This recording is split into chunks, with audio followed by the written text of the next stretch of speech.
오늘 이 아침에 우리에게 주시는 하나님 말씀 스가랴 8장입니다.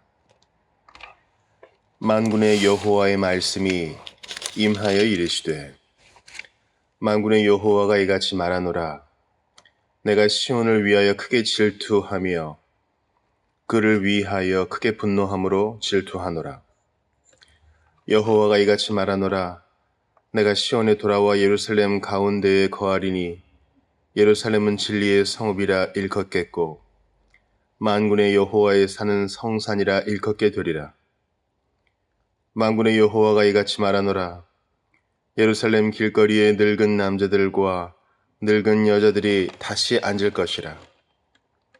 다 나이가 많음으로 저마다 손에 지팡이를 잡을 것이요 그 성읍 거리에 소년과 소녀들이 가득하여 거기에서 뛰놀리라.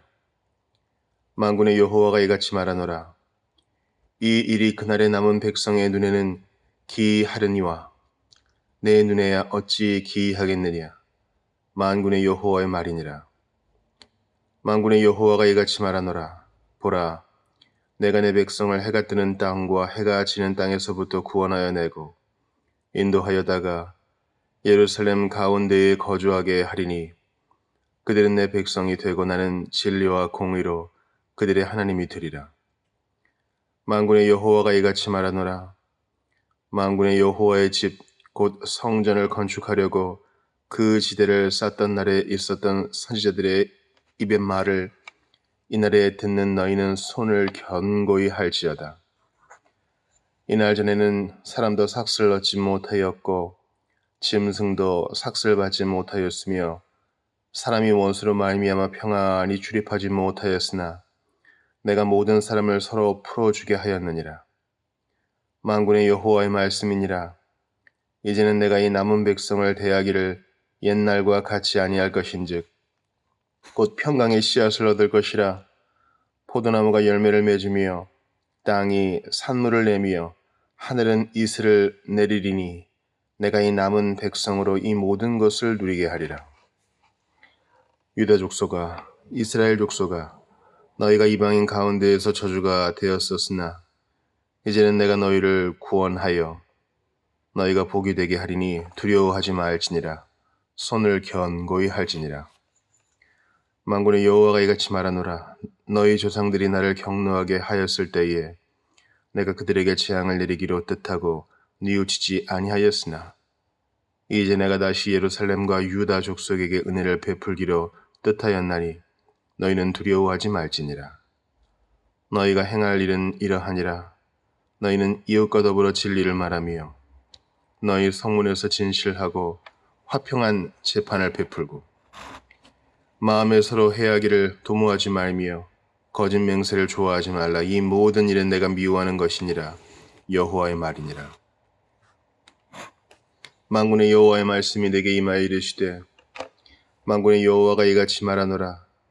넷째 달의 금식과 다섯째 달의 금식과 일곱째 달의 금식과 열째 달의 금식이 편하여 유다 족속에게 기쁨과 즐거움과 희락의 절기들이 되리니 오직 너희는 진리와 화평을 사랑할지니라. 만군의 여호와가 이와 같이 말하노라. 다시 여러 백성과 많은 성읍의 주민이 올 것이라. 이 성읍 주민이 저 성읍에 가서 이르기를 우리가 속히 가서 만군의 여호와를 찾고 여호와께 은혜를 구하자 하면 나도 하겠노라 하였으며 많은 백성과 강대한 나라들이 예루살렘으로 와서 만군의 여호와를 찾고 여호와께 은혜를 구하리라. 만군의 여호와가 이와 같이 말하노라.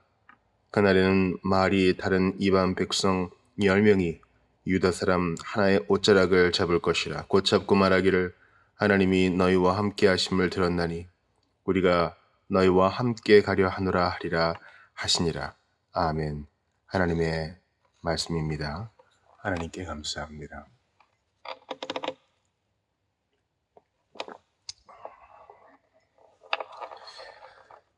스가랴 7장에서는 금식에 대한 내용을 우리가 봤죠. 베델에서 온 사람들이 금식에 대해 물어봤습니다. 진실로 중요한 것이 무엇인가?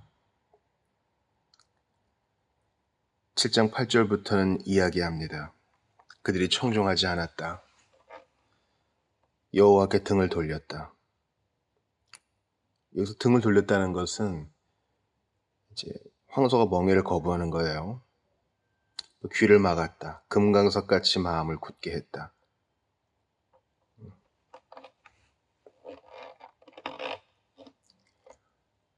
진짜 중요한 것은 겉으로 드러난 금식의 예법이 아니라 하나님을 향한 경외와 사랑과 존중이라는 것이죠. 그래서 스가랴는 바로 금식에 대한 답을 주지 않습니다. 여호와가 이렇게 일을 행하시니 이제 그 절기가 바뀌어 기쁨이 되지 않겠느냐 라는 것이 선지자의 논리입니다. 지난 시간에도 말씀을 드렸어요. 한국교회 해법이 있다 하면서 무슨 프로그램이나 간단한 대안을 내놓는 분들이 있어요. 마치 평양 대붕 100주년을 기념해서 어떤 집회를 여는 것을 가지고 기대를 걸었던 사람들처럼 말입니다. 주일 저녁 예배를 회복해야 된다. 그러면 조상들의 신앙을 가질 것이다. 일견 맞는 부분이 있겠죠. 그러나 기도회와 집회를 하나 추가한다고 과거의 신앙적 영화를 다시 찾는다면 그런 일들이 수백 번, 수천 번 있어야 되지 않겠습니까? 중요한 것은 이 마음입니다. 예나 지금이나 참된 선지자의 말씀은 별로 인기가 없어요. 마음을 건드리는 것이고 마음의 죄악에 정면 도전하는 것이기 때문에 거리끼거든요. 사람들이 안 좋아합니다. 회개하라. 여호와께 지은 모든 죄를 토해 놓으라. 성결하라. 차라리 몸과 돈을 써가지고 뭐 하는 게 나아요. 금식을 하든 뭐 기도회를 하든 구제를 하든 그러면 좀 했다 이런 마음이 들어요. 인간의 그 기만적 성품에 대해서 우리가 평생 연구하고 또 조심해야 되는데요. 예를 들면 이런 것이 있습니다. 우리가 이웃을 사랑해야 된다 할 때 이 사랑에 대한 명령 그리고 거기에 대한 순종은 평생 연구하고 평생 실천해야 될 거라 그랬어요. 그런데 말이죠. 이 평생 연구와 실천, 제자도와 똑같죠. 이 평생 연구와 실천을 할 때 우리가 기만당할 우려가 있는 것입니다. 예를 들어 일주일에 하루 정도 우리가 연탄 배달 봉사를 한다거나 일주일에 하루 정도 급식 봉사를 해요. 안 하는 것보다 백배 천배 좋겠죠. 너무 좋아요. 그런데 기만적인 마음에 꼬임에 빠져드는 겁니다. 아, 나 이거 했으니까 나는 이웃사랑을 실천했어. 그리고 거기에 대해 배우지도 않고 더 나아가서 실천하지도 않습니다. 속는 거죠. 예수님께 책망을 들은 바리새인들이 바로 그런 사람 아니었어요? 금식과 경건의 실천에 있어서는 1등 아닙니까? 그런데 예수님께 아주 모진 책망을 들었습니다. 그러니까 위선과 기만에 빠지지 않도록 우리는 조심해야 되고 정말 하나님이 원하시는 게 무엇인가? 물론 우리는 이런 외양을 통해서 마음도 바뀌어져요. 예를 들어 심각한 위기를 겪은 부부가 있다고 생각합시다. 그때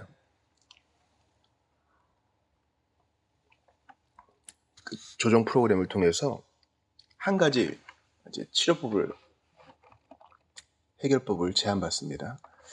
하루에 한 번 이상은 꼭 소파에 마주 앉아가지고 그날 무슨 일이 있었는지 또 어떤 감정이 들었는지 30분 이상 얘기를 하세요. 그래서 이혼하기 싫어서 이보다 더 관계가 나빠지기 싫어서 억지로 그걸 합니다. 놀랍게도요. 그렇게 하루하고 이틀하고 일주일하고 한 2주일 해보니까 그렇게 대화하는 게 재미가 있고 상대에게 그동안 상처 줬던 것에 대해서 미안한 마음이 들어요. 예식이 먼저 오고 그 다음에 마음이 따라온 것이다. 이런 거 있지 않느냐 이렇게 항의할 분도 계셔요. 맞습니다. 그런데 여러분 그 프로그램을 지키려는 마음이 먼저 있었던 거 아니에요? 그 프로그램을 지켜서라도 어떻게든 이 관계를 회복해 하려는 마음이 먼저 있었던 거 아니냐고요. 그러므로 우리는 이것을 하면 돼, 저것을 하면 돼, 이것은 하면 안 돼, 저것은 하면 안 돼 이렇게 아주 단순하게 접근하지 말아야 됩니다. 중요한 것은 늘 마음이 먼저라는 것을 기억해야 돼요.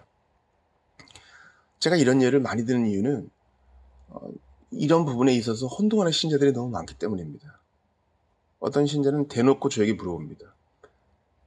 11조를 지역교회에 해야 되는 거예요? 말아야 되는 거예요? 제가 이제 신학적 설명을 하죠. 그러면 안 해도 된다는 거군요.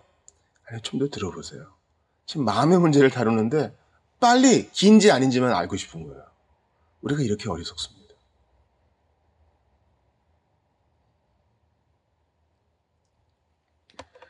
주님은 금식에 대한 질문에 있어 예루살렘 회복에 대한 약속을 먼저 던지십니다. 나의 영광 내가 챙긴다.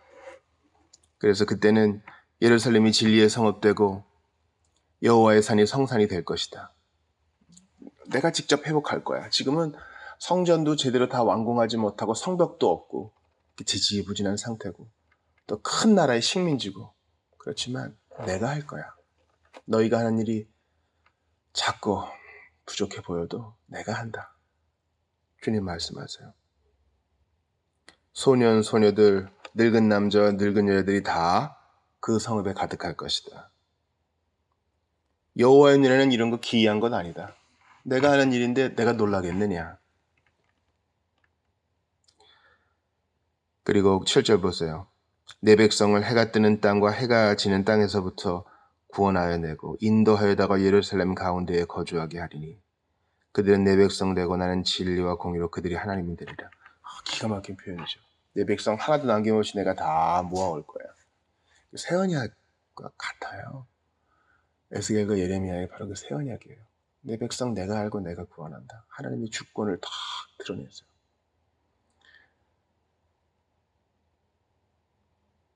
이건 사실 교회에 대한 약속이죠. 여러분 혹시 교회에 대한 염려가 있으세요? 우리 교회 전도해야 되는데 사람이 좀 많아져야 되는데 예산이 좀 증액돼야 되는데 이 일도 하고 저 일도 하고 교회당도 중축해야 되는데 교육관도 건설 세워야 되는데 전도사님도 모셔야 되고 공간도 있어야 되고 봉사에도 필요하고 하여튼 교회에 대한 생각 많으시죠. 여기에 대해서 우리가 이 말씀을 좀 마음에 새기면 좋겠어요. 하나님이 하셔요. 하나님이 하셔요. 동시에 우리가 순종하는 거예요. 하나님이 하시는 것에 대한 감동으로 우리가 순종하는 거예요. 내가 순종하면 하나님도 하시겠지. 그렇게 순서를 바꿔서는 안 돼요. 금식도 금식에 대한 문제, 예법에 대한 문제만 먼저 내세우면 아무것도 안 돼요. 주님이 하신다. 그러니 거기에 내가 감동 감화하여 순종하여 따르는 것 당연한 수순 아니겠습니까? 그 구절이 오늘 본문의 행동 지침이에요. 만군의 여호와가 이같이 말하노라. 만군의 여호와의 집 곧 성전을 건축하려고 그 지대를 쌓던 날에 있었던 선지자들의 입의 말을 이날에 듣는 너희는 손을 견고히 할지어다. 자, 일은 힘들고 마음은 절망스럽고 성전은 계속 쳐야 되고 그런 너희들아 계속 선지자의 말씀을 듣느냐? 여호와의 말씀, 선지자들을 통하여 하시는 여호와의 말씀을 듣느냐? 믿고 손을 견고히 힘을 내라 이 말입니다. 주님이 일하시니 어찌 가만히 있을 수 있겠느냐 이런 겁니다. 금식도 죄로 인한 슬픔, 하나님에 대한 경건으로 하는 것이다.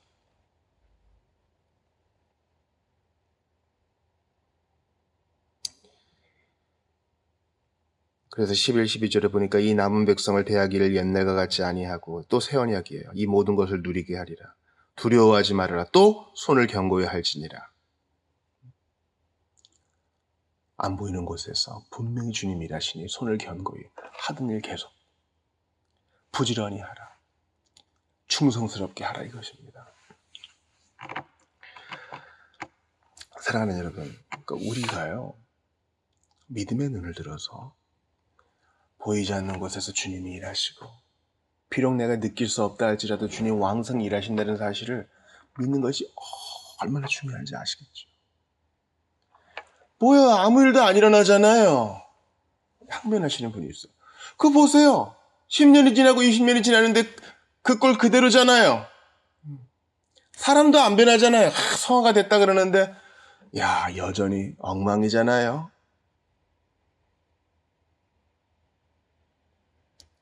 그러나 이런 사람들에게 주님이 그때나 지금이나 말씀하십니다. 손을 견고히 할지니라. 하는 일 계속하라. 때가 되면 나의 방식으로 내가 친히 이룰 것이니 인생아 네가 무엇이 간데 하나님이 하는 일을 판단하느니요. 요즘 사회가 굴러가는 현상을 보면서 많은 분들이 또 이렇게 얘기합니다. 기독교에 대한 호감도가 또 떨어지잖아요.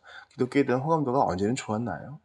그런데 전도가 더 어려운 시대가 된 건 맞잖아요. 하나님 살아계시면 이런 일이 벌어지겠습니까? 여러분 진짜 그래요? 주님은 지금도요. 당신의 백성을 불러오고 계셔요. 그러니 두려워하지 말고 절망에 빠지지 말고 그것 때문에 손을 놓지 말아야 돼요. 하던 일을 계속해야 돼요. 성경은 계속 읽어나가야 되고 기도 시간은 엄수돼야 되고 우리 직장에서 정의로운 일에 헌신해야 되고 계속 이웃은 사랑해야 되고 우리는 가정의 제사장이 돼야 됩니다. 선교는 계속돼야 되고요. 시므온과 안나를 보세요. 그 나이 먹도록 언제 오시려나 날 언제 풀어주시려나 그때가 오고야 말잖아요. 우리는 너무 내 중심이에요. 믿음이 없어요. 15절 이 놀라운 새 언약의 말씀을 들어보세요. 이제 내가 다시 예루살렘과 유다 족속에게 은혜를 베풀기로 뜻하였나니 너희는 두려워하지 말지니라. 내가 은혜 베풀 거니까 두려워하지 마. 가슴 펴.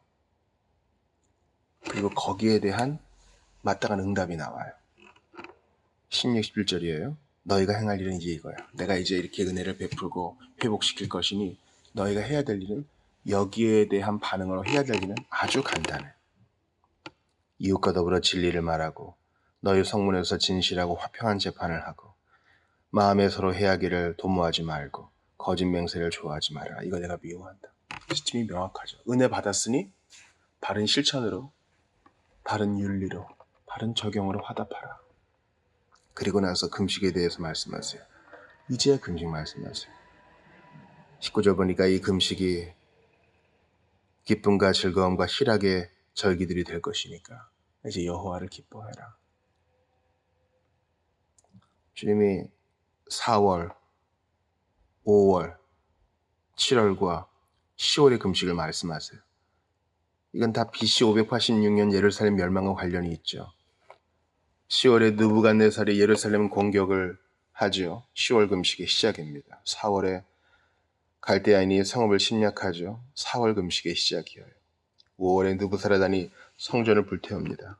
5월 금식의 시초입니다. 7월에 유다 유대인 총독 그달랴가 살해됩니다. 7월 금식이 또 시작됩니다. 이 모든 것의 시작은 다 이유가 있었을지 몰라도 이제는 여호와를 기뻐하여라. 너희의 하나님이 교회를 회복시키시고 하나님 백성을 회복시키시니 그간 너희의 죄로 인한 고난 그 징계들을 기억하면서 이젠 주님을 기뻐해라. 그러니까 옛날에 늘 하던 대로 했으니까 금식해야지가 아니에요.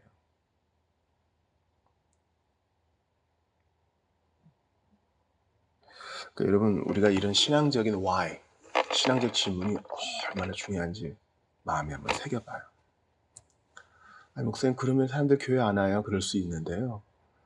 건강한 성도를 만들기 위해서는 진짜 주님 원하시는 제자가 되려면 건강하고 진지한 경건한 왜가 필요해요. 나 왜 예배하는가? 왜 일요일에 예배를 드리는가? 나 왜 욕 안 하지?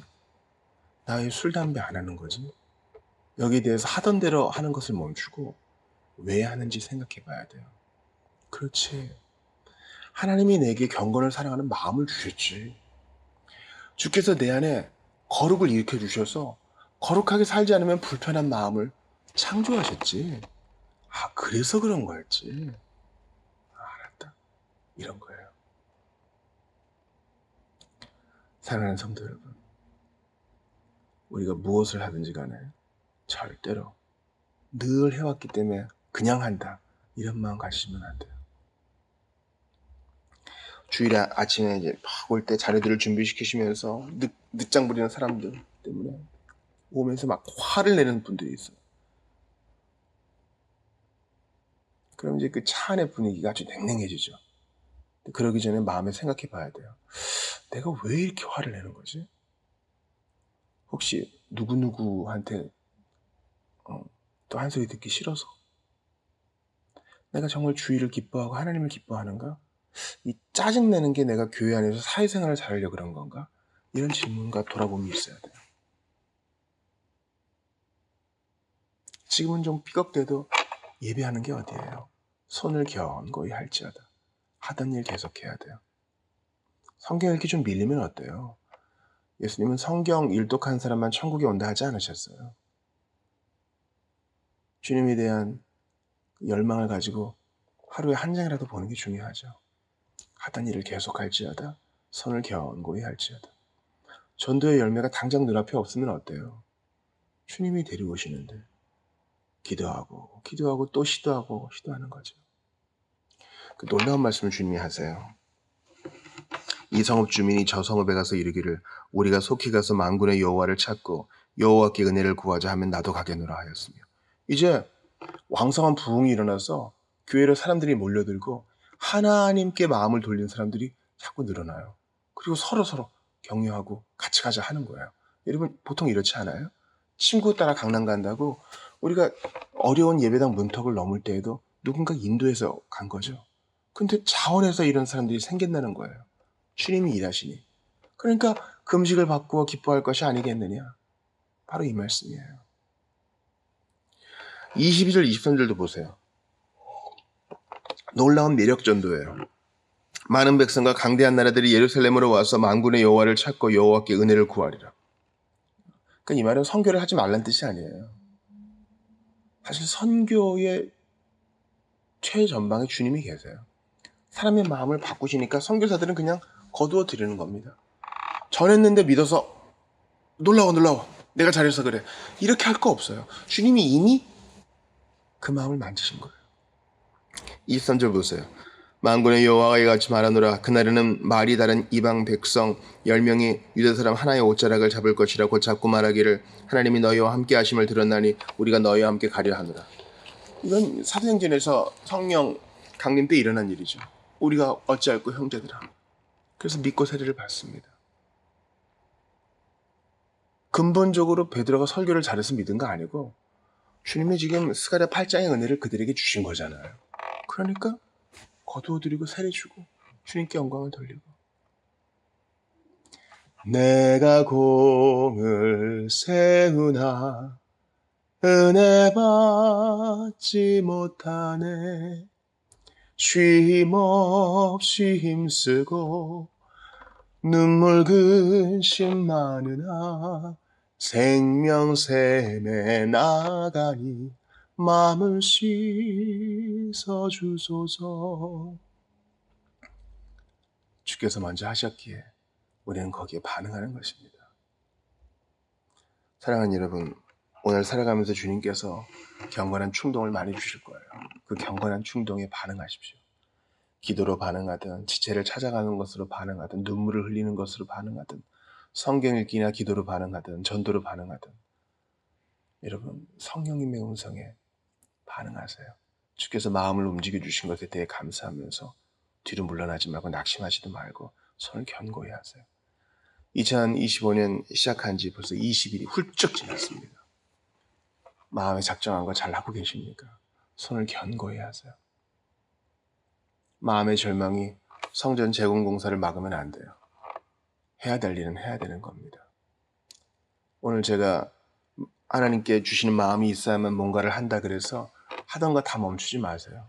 부장님들은 아이들을 계속 품으셔야 되고, 교회학교 선생님들은 애들을 위해 기도하셔야 되고, 장로들은 계속 눈물 뿌려서 양들을 돌봐야 됩니다. 교육자들은 죽으나 사나 말씀 연구해야 되고, 집사들은 어떻게 하면 구제할 거 해야 됩니다.